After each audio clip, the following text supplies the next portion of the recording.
maa ngi tudd Abdel Nianas Correa di président des étudiants de l'UFR santé et développement durable di bokk membre coordination des étudiants de l'université Alioune Diop de Bambey. waaw suñu taxawaay ci xeexu mbas mi dugg ci réew mi depuis le 2 mars bon ñu ngi ci nekk di appuyer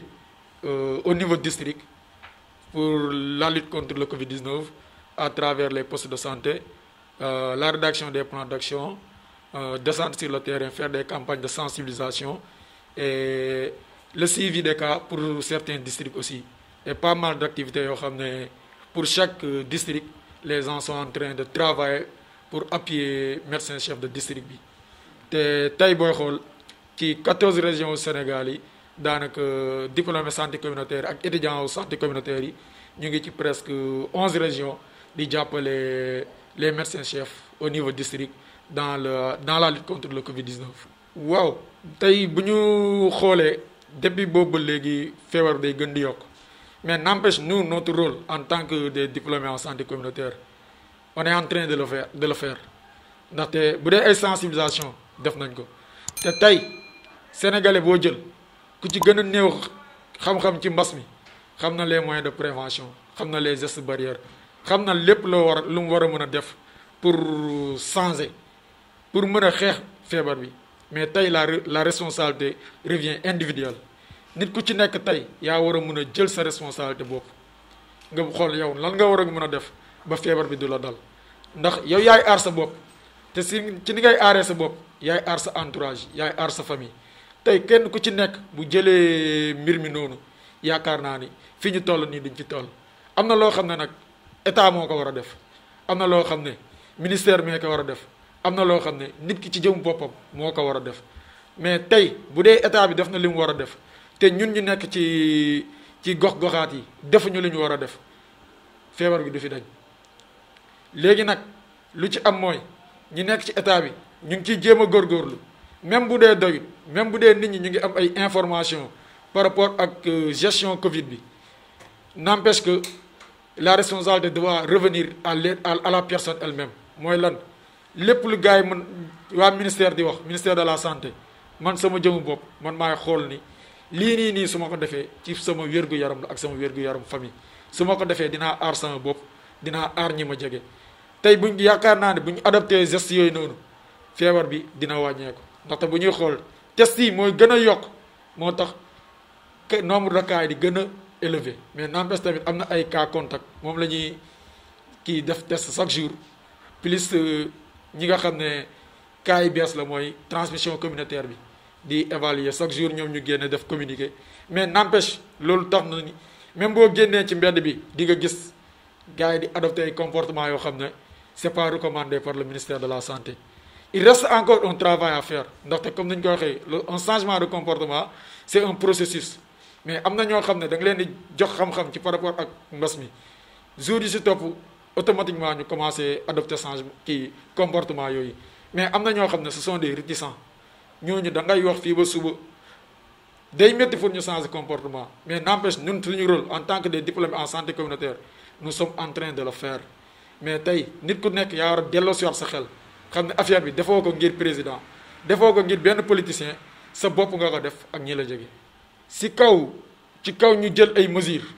depuis déplacement yi ndaxte instant bi ñu toll nii étudiant bu nekk ñibbi nga ci sa bërëb enseignants yi ñëpp newuñu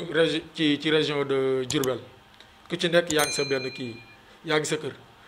te ci région yi ñëpp lañ nekk daanaka tey organisation lay laaj